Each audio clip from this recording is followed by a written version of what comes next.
BA भाग भूगोल BA भाग फर्स्ट भूगोल के विद्यार्थियों का प्रायोगिक कक्षा में स्वागत है।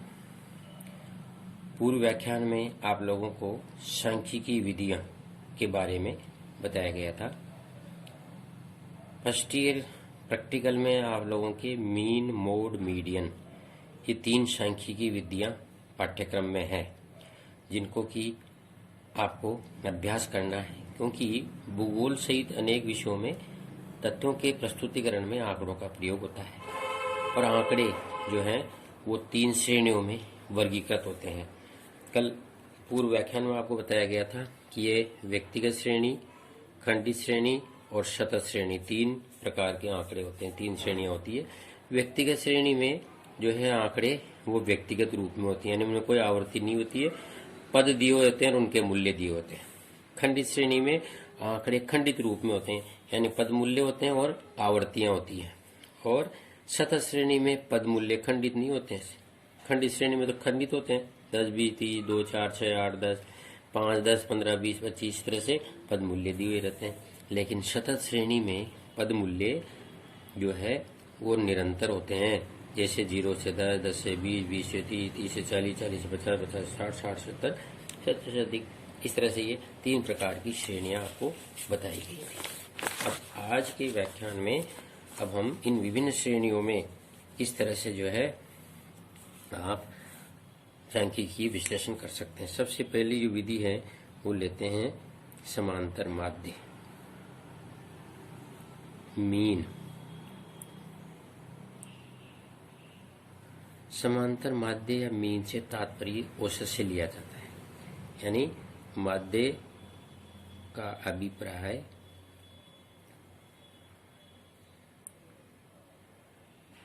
क्या है? मीन का अभिप्राय औसत से लिया जाता है, एवरेज।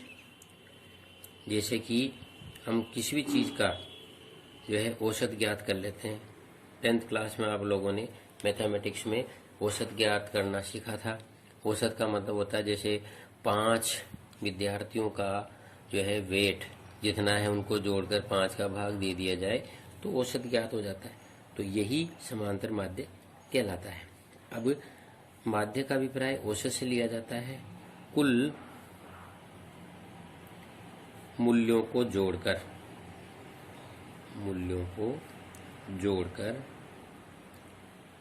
उनकी संख्या से विभाजित कर दिया जाए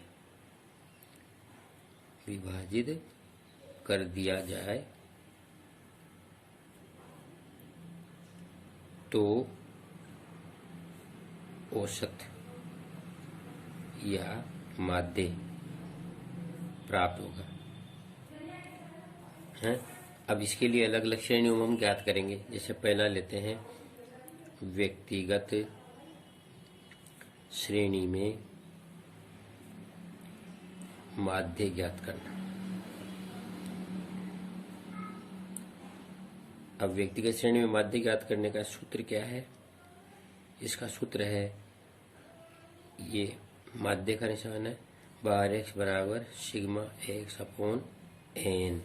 यहाँ ये संकेत माध्य का है। सिग्मा x का मतलब है मूल्यों का योग और n बराबर है पदों की संख्या।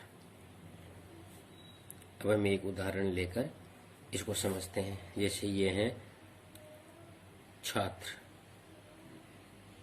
और ये है अंक। ये 10 छात्रों के अंक हैं, 8, 9, ये 10 छात्र हैं। इनके अंक जो है वो वार्षिक परीक्षा में अंक प्रतिशत में दिए हुए हैं। तो ये 70, 60, 62, 55, 40, 45, 71, 84, 9 और 10। ये 10 छात्रों के अंक दिए हुए हैं। तो क्या करेंगे, ये x कहलाएंगे और ये n है।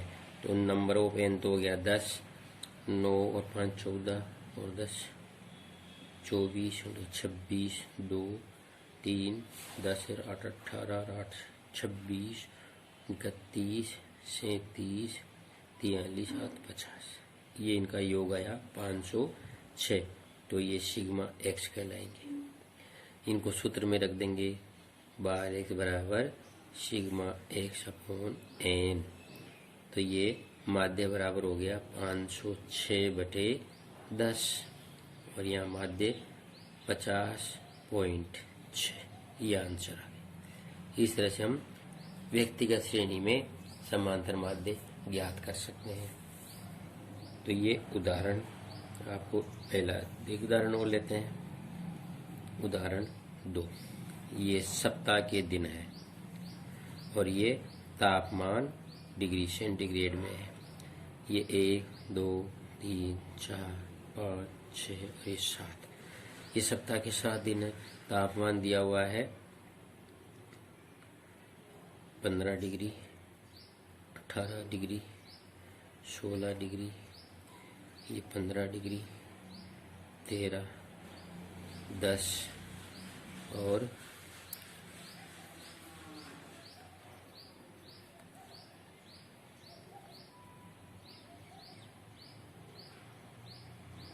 14। ये मान लो ये तापमान दिए हुए। तो n बराबर तो कितना हो गया 10 और ये तापमान x वाला है।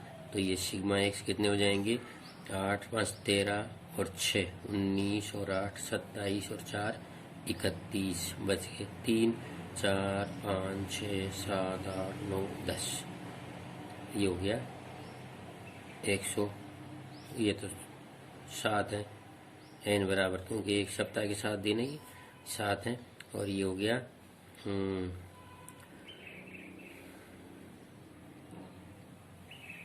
कितना था ये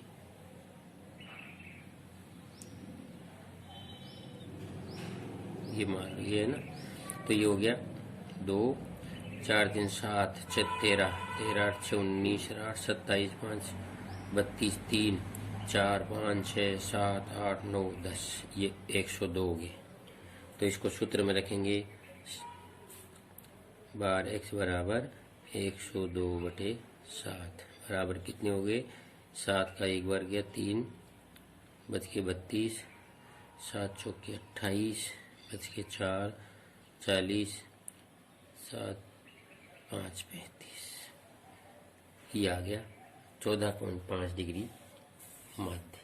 इस तरह से हम जो भी पद मूल्य दिए हुए हैं उनका योग करके उनकी संख्या कितनी है पदों की, उससे हम ये माध्य ज्ञात कर सकते हैं।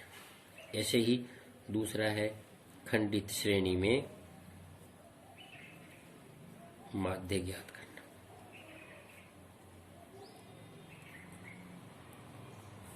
इसका जो सूत्र है वो है बार x बराबर sigma F X upon N.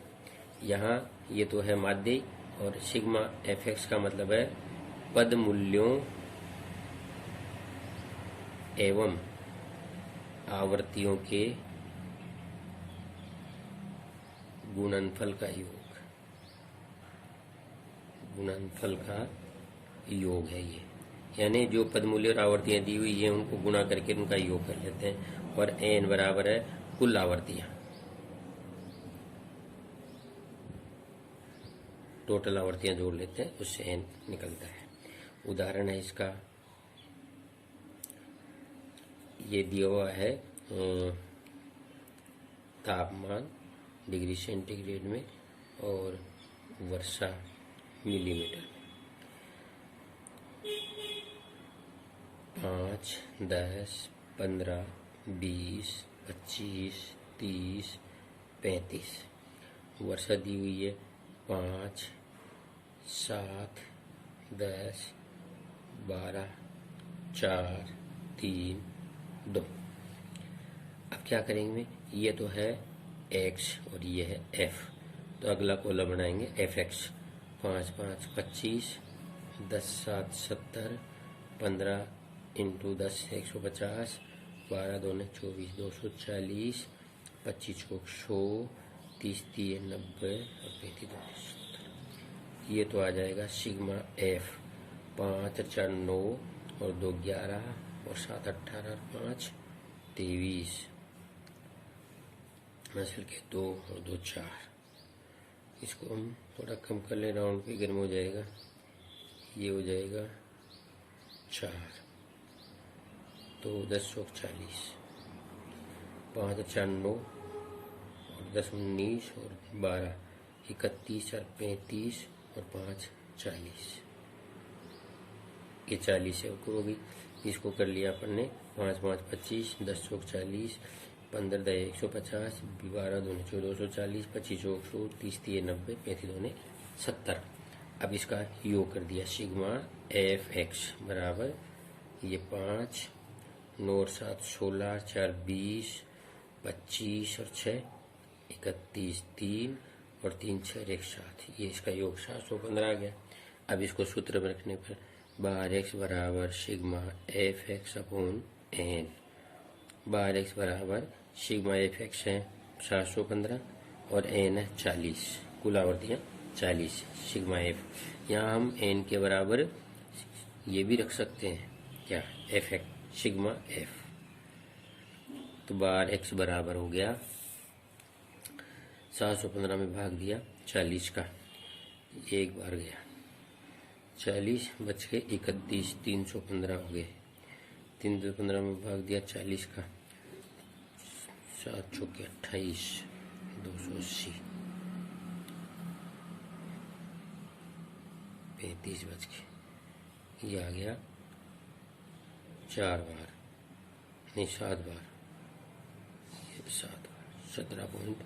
फिर 350 में भाग दिया 35 17.5। यानी क्या है टेम्परेचर 17.5। एवरेज जो टेम्परेचर है वो 17.5 डिग्री सेंटीग्रेड है। ये माध्य आ गया।